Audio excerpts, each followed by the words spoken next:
Alhamdulillahirabbil alamin wassalatu wassalamu ala asyrafil anbiya'i wal mursalin sayyidina wa habibina wa maulana Muhammadin wa ala alihi wa sahbihi ajmain.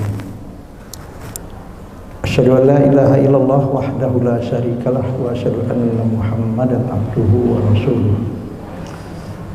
Ayyuhal hadirun, usikum wa nafsi wa iyaya bitaqwallah faqad fazal muttaqun. Wa qala ta'ala ittaqullaha haqqa tuqatih wa la tamutunna illa wa antum muslimun. Jemaah Jumat yang dimuliakan oleh Allah, dengan tidak terasa tahun 2023 20 hari sudah, dan 20 hari juga tahun 2022 meninggalkan kita.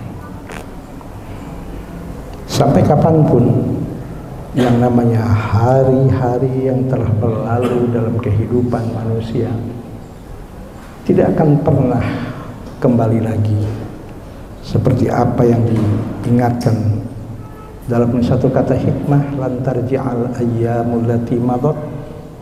Tidak akan kembali lagi hari-hari yang sudah berlalu dalam kehidupan manusia.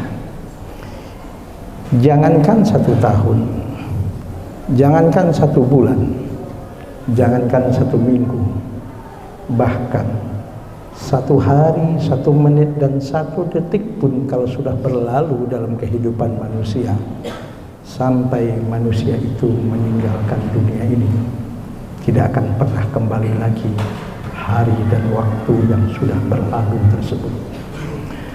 Mari sama-sama kita merenung akan satu apa yang diingatkan oleh Rasul Muhammad SAW dalam satu hadis yang diriwayatkan oleh Al-Imam At-Tirmidzi, yaitu satu hadis an Sidad bin Aus qala Rasulullah SAW al-kayyisu man dana nafsahu wa amila lima ba'dal maut. Haditsun sahihun rawahu At-Tirmidzi. Kata Rasul, orang cerdas adalah orang al-kayyisu man dana nafsahu, adalah orang yang mampu melakukan introspeksi diri, orang yang mampu melakukan muhasabah, orang yang mampu selalu berkaca diri dari waktu-waktu dan dari segala apapun yang telah dilalui dalam kehidupannya. Kemudian kata Rasulullah, tidak cukup hanya dia pandai introspeksi diri, tidak cukup hanya dia pandai untuk bermuhasabah, tapi juga wa amila lima ba'dal maut. Dia selalu melakukan apapun, dan apapun yang dilakukannya, pertimbangannya adalah sudahkah yang dilakukan tersebut adalah sebagai bekal untuk dia menghadapi kehidupan, yaitu setelah dia meninggalkan dunia ini. Usikum wa nafsi wa iyaya bittaqwallah. Kita tidak tahu kapan kita akan meninggalkan dunia ini. Kita tidak tahu kapan kita akan menghembuskan nafas kita yang terakhir di dunia ini. Boleh jadi 2023 ini adalah tahun yang terakhir yang Allah berikan kesempatan kepada kita untuk mempersiapkan bekal untuk menghadapi kematian tersebut. Karena kematian, Allah Subhanahu wa taala jelaskan di dalam surat Al-Anbiya ayat 35. Qala Allah taala, a'udzubillahi minasyaitonir rajim, bismillahirrahmanirrahim. Kullu nafsin dha'iqatul maut. Setiap makhluk yang bernyawa tak terkecuali kita, satu saat pasti akan menghadapi kematian tersebut. Makanya kalau kita pahami apa yang diungkapkan oleh Allah dalam surat Al-Anbiya ayat 35 ini, jelas bahwasanya kematian merupakan sunnatullah. Kematian merupakan sesuatu yang Allah sudah gariskan dalam kehidupan setiap makhluk yang bernyawa. Bahkan kalau kita mempelajari ilmu tauhid yang namanya bab tentang qada dan qadar, kematian ini adalah merupakan takdir mubrom, satu ketetapan yang tidak bisa untuk berubah dan tidak akan bisa dirubah oleh siapapun. Artinya sesuatu hal yang sudah pasti akan dihadapi oleh setiap makhluk hidup tersebut. Maka usikum wa nafsi wa iyaya bitaqwallah. Kita tidak tahu kapan kita akan mengakhiri hidup kita. Kita tidak tahu kapan kita akan menghembuskan nafas kita yang terakhir. Sekali lagi, bisa jadi tahun 2023 ini tahun yang terakhir. Allah memberikan kesempatan kepada kita untuk mempersiapkan bekal untuk menghadapi kematian, yaitu untuk menghadapi apa yang disebut dengan kematian tersebut. Dalam sejarah kehidupan manusia, kita kenal siapa yang bernama Fir'aun, orang yang begitu berkuasa. Bahkan ketika Fir'aun ini berkuasa, tidak ada satupun orang yang berani untuk melawannya. Bahkan dia tidak pernah sakit, sampai-sampai Fir'aun mengaku dirinya adalah Tuhan. Tapi apa yang terjadi? Akhirnya Fir'aun pun tinggal sejarah dalam kehidupan manusia. Bahkan mengakhiri hidupnya pun dalam keadaan hina dina, ditenggelamkan oleh Allah di lautan. Bahkan ditemani ketika itu oleh prajurit-prajurit yang begitu setia menemaninya, dan ditenggelamkan oleh Allah di dalam lautan yang disebut dengan Lautan Merah. Kita tahu dalam kehidupan manusia yang bernama Qarun mempunyai harta yang begitu berlimpah. Boleh dikata dalam kehidupan manusia tidak ada yang mempunyai harta nilainya lebih dari yang dimiliki oleh Qarun.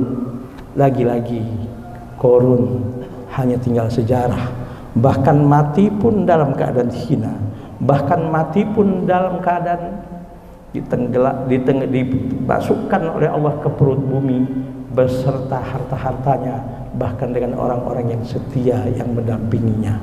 Fir'aun tinggal sejarah, Qarun pun tinggal sejarah untuk menjadi pelajaran bagi kehidupan manusia.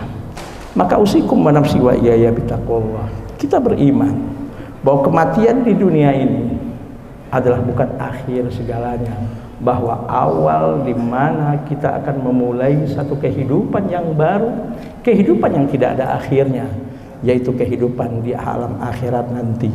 Dan Allah memberikan nasihat, wal akhiratu khairul laka minal ula. Kehidupan akhirat adalah kehidupan yang jauh lebih baik daripada kehidupan yang ada di dunia ini. Kenapa? Wal akhiratu khairu wa abqa. Karena kehidupan di dunia adalah kehidupan yang sementara, dan kehidupan di akhirat adalah kehidupan yang tidak ada akhirnya, yaitu kehidupan yang ada setelah kematian di dunia ini. Maka kematian adalah awal di mana kita memulai satu kehidupan yang tidak ada akhirnya, yaitu kehidupan di akhirat. Innalillah, kita semua adalah milik Allah. Apapun yang ada pada diri kita adalah amanah dan titipan dari Allah Subhanahu wa taala. Jangankan harta, jangankan pangkat dan jabatan, jangankan anak, jangankan apapun yang Allah amanahkan dan titipkan di dunia ini, nyawa yang menyatu dalam diri kita pun adalah milik Allah. Maka ketika Allah Subhanahu wa taala mengutus malaikatnya untuk mengakhiri kehidupan seseorang di dunia ini, apa yang bisa dilakukan oleh orang tersebut? Lagi-lagi tidak akan pernah untuk mampu menyetop kedatangan kematian tadi. Sehingga Allah katakan, idza jaa ajaluhum la yastakhiruna sa'atan wa la yastaqdimun. Jika ajal telah menjemput seseorang, maka jangankan satu hari, jangankan satu jam, jangankan 1 menit, bahkan 1 detik pun tidak bisa ditunda dan tidak bisa untuk dipercepat. Maka usikum wa nafsi wa iyaya bitaqwallah. Innalillah, kita semua adalah milik Allah, wa inna ilaihi raji'un, dan kita satu saat pasti akan kembali kepada Allah. Mari sama-sama kita menjadi orang yang cerdas menurut Rasulullah. Artinya adalah mari kita bermuhasabah, mari kita berkaca kepada diri kita masing-masing. Ada di antara kita yang sudah diberikan umur mungkin 80 tahun, ada yang diberikan umur sudah 70 tahun, bahkan ada yang sudah 60 tahun, 50 tahun, 40 tahun dan sebagainya. Mari kita berkaca dan bermuhasabah terhadap apa yang selama ini pernah kita lakukan dalam kehidupan kita. Sudahkah betul-betul banyak bekal dan persiapan yang kita sudah persiapkan untuk menghadapi kematian tersebut? Jangan sampai harta yang Allah amanahkan kepada kita, justru harta itu yang membuat kita dimurkai oleh Allah, yang akhirnya kita dimasukkan ke dalam nerakanya. Jangan sampai pangkat dan jabatan yang diamanahkan oleh Allah Subhanahu wa ta'ala, yang dipercayakan oleh masyarakat kita untuk menjadi pemimpin, jangan sampai pangkat dan jabatan itu yang justru membuat murka Allah datang kepada kita. Bahkan pangkat dan jabatan itu justru yang menyebabkan kita masuk ke dalam neraka Allah Subhanahu wa ta'ala. Sekali lagi, mari sama-sama kita bermuhasabah. Sebagaimana kata Rasulullah SAW tadi, al-kayyisu man dana nafsahu. Orang cerdas adalah orang yang selalu bermuhasabah. Orang cerdas adalah orang yang selalu berkaca diri, yang pandai menilai dirinya apa dan siapa, bukan hanya pandai menilai orang lain. Kemudian wa amila lima ba'dal maut. Kemudian dia mempersiapkan sisa umur dan sisa waktu yang Allah masih berikan kepadanya. Untuk apa? Untuk melakukan apapun yang menjadi bekal untuk dia menghadap kepada Allah Subhanahu wa ta'ala. Kita berharap mudah-mudahan kita semua menjadi hamba-hamba Allah yang cerdas menurut Rasulullah SAW. Dan kita berharap mudah-mudahan apapun amanah yang telah yang Allah amanahkan kepada kita, diamanahkan harta, diamanahkan pangkat dan jabatan, diamanahkan keintelektualan, kecerdasan, ilmu, pengetahuan, mudah-mudahan itu semua mampu menjadi bekal untuk kita menghadap kepada Allah Subhanahu wa ta'ala, sehingga kapanpun dan dimanapun dan sedang apapun Allah mengutus malaikatnya untuk mengakhiri hidup kita. Kita berharap mudah-mudahan kapanpun dan dimanapun kematian menjemput kita, kita mati dalam keadaan beriman, mati dalam keadaan melakukan amal soleh, mati dalam melakukan perbuatan-perbuatan yang diridhoi oleh Allah, dalam keadaan beribadah, yaitu mati dalam keadaan husnul khotimah. In ahsanal kalam kalamullahil malikil mannan, wa biqaulihi yahtadil muhtadun. A'udzu billahi minasyaitonir rajim. Bismillahirrahmanirrahim. Wal 'ashri innal insana lafi khusrin illa alladziina aamanu wa 'amilus shalihati wa tawassaw bil haqqi wa tawassaw bis sabr. Barakallahu li wa lakum fil Qur'anil 'azim wa nafa'ani wa iyyakum bima fihi minal ayati wa dzikril hakim. Wa taqabbala minni wa minkum tilawatahu innahu huwas samiul alim.